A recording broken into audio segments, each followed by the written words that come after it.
The first time I saw her, I thought I was hallucinating. Her skin shimmered in a way that made it look liquid under the fluorescent lights of the docking station. Her eyes, a deep shade of amethyst, reflected not just light but emotion, something I had never seen in any human or alien for that matter. And yet, she was real. Very real. She was standing at the far end of Bay 13, waiting, and somehow, I knew she was waiting for me. My name is Draven Hale, and I've traveled across 100 star systems chasing rare minerals, alien relics, and occasionally, rumors of intelligent life. But nothing prepared me for her. Her species had no name I could pronounce, at least none that my tongue could articulate. Humans called them the Seraphians, though even that was just a convenient label. Tall, ethereal, and seemingly delicate, they moved with the fluidity of liquid metal, yet carried the weight of wisdom that spanned centuries. Rumor said Seraphians could manipulate emotions, bending feelings as easily as humans bend metal. Some said they could read thoughts. I didn't care about the rumors. I only cared about the heat rising in my chest as I approached her. Draven Hale, she said, her voice a harmonious blend of musical tones, vibrating directly inside my chest. I've been waiting. I swallowed, unsure if I was supposed to answer. Normally, I would be calculating my approach, ensuring survival. But with her, calculations failed. I felt raw, human, vulnerable. Hello, I stammered, unsure why I felt compelled to greet her as if I had always known her. Her lips curved into a smile that was both knowing and gentle. Fear not. You are not here to fight, though many of your kind have tried. I stepped closer, my boots clanging against the metallic floor. The smell of ozone mixed with alien flora filled the air, a scent both intoxicating and alien. I had dealt with dangerous creatures before, but none like her. Her presence was a gravity well. I was drawn to her, helplessly. You are not afraid? She asked, her head tilting slightly.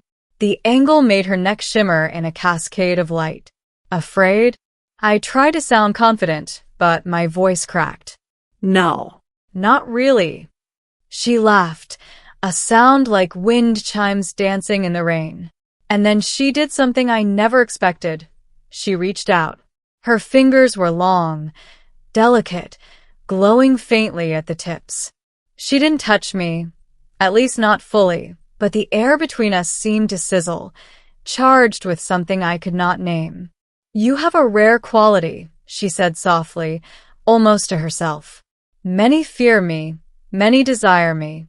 You are neither. I blinked. Neither?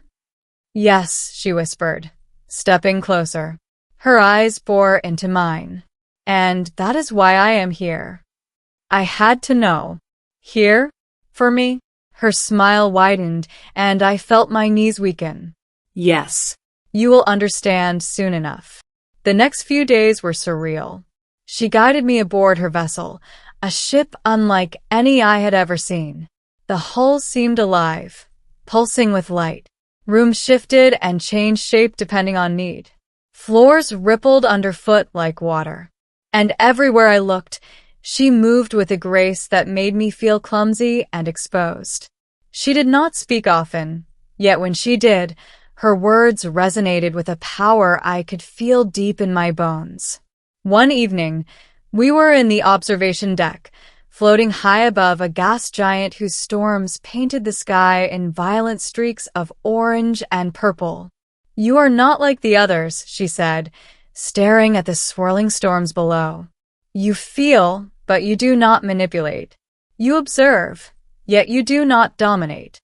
I don't understand. I admitted. You will, she said. Then she did something completely unexpected. She reached out and gently traced her glowing finger along my jawline. The touch was nothing and everything. A warmth spread from the point of contact through my chest, my arms, my legs, until I felt almost weightless. My heart raced uncontrollably. I've never felt this, I whispered. That is the point, she said softly, stepping back. Her eyes glimmered, and for the first time, I saw vulnerability there, a crack in her otherwise perfect composure. Why me? I asked almost desperately. Her gaze softened. Because you see me as I am, not as what I am. That is rare. The simplicity of her words struck me. I had spent my life chasing treasure, wealth, and knowledge. Yet in her presence, all of that seemed trivial. She was the reward I never knew I wanted. Days turned into weeks.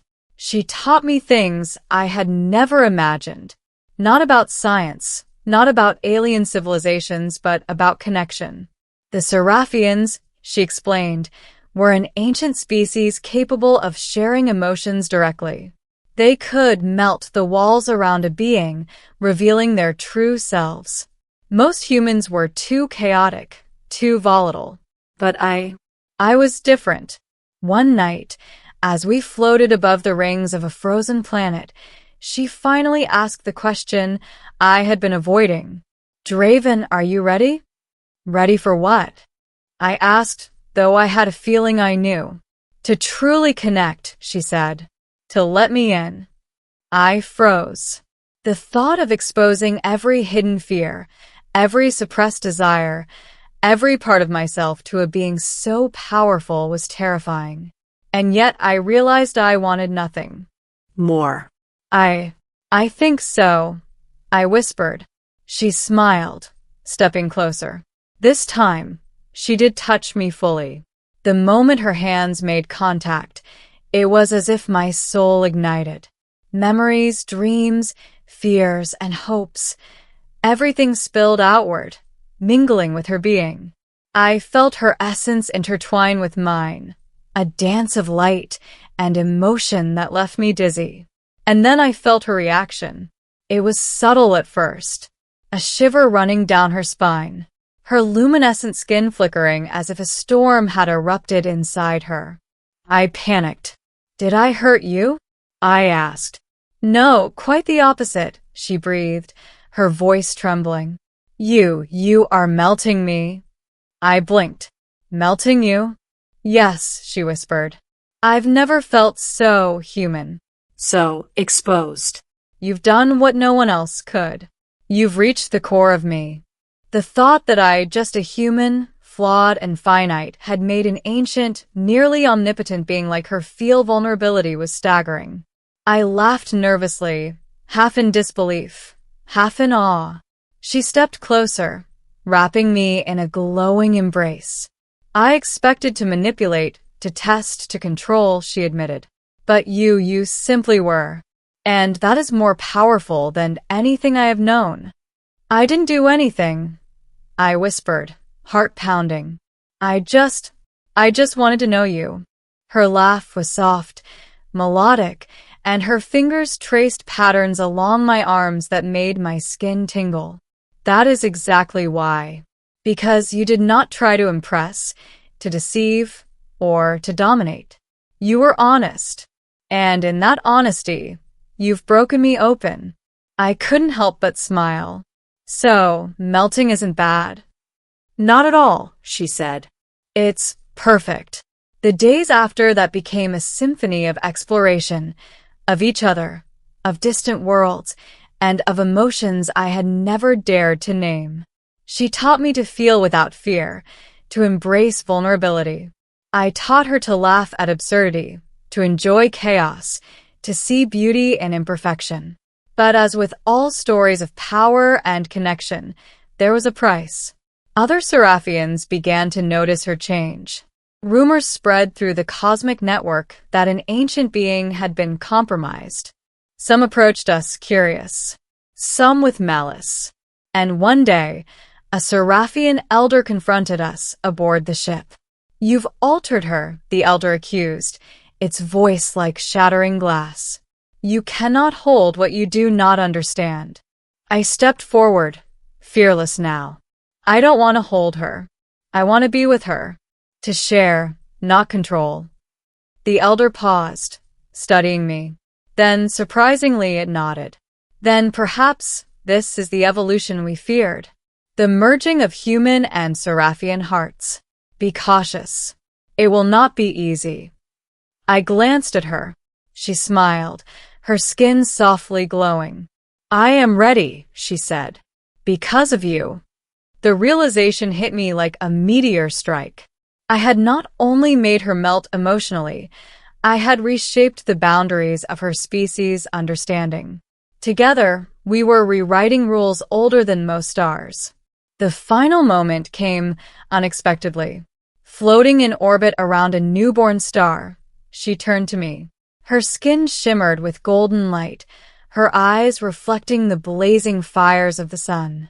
Draven, she whispered, are you ready for the final connection? I nodded, though words felt inadequate. She extended her hands, and I placed mine in hers. Energy surged between us, not painful, not overwhelming, just perfect. Our essences intertwined, not as master and student, not as alien and human, but as equals, as two beings who had discovered that the universe was not just about survival or conquest. It was about connection. And then, in a moment that felt eternal, she melted. Not into nothingness, not into weakness, but into something new, soft, vulnerable, radiant. I held her and she held me. Words were unnecessary. The galaxy outside our window pulsed in harmony with our hearts. I never thought this was possible, she said, voice trembling. I never thought I could feel this. And yet here we are.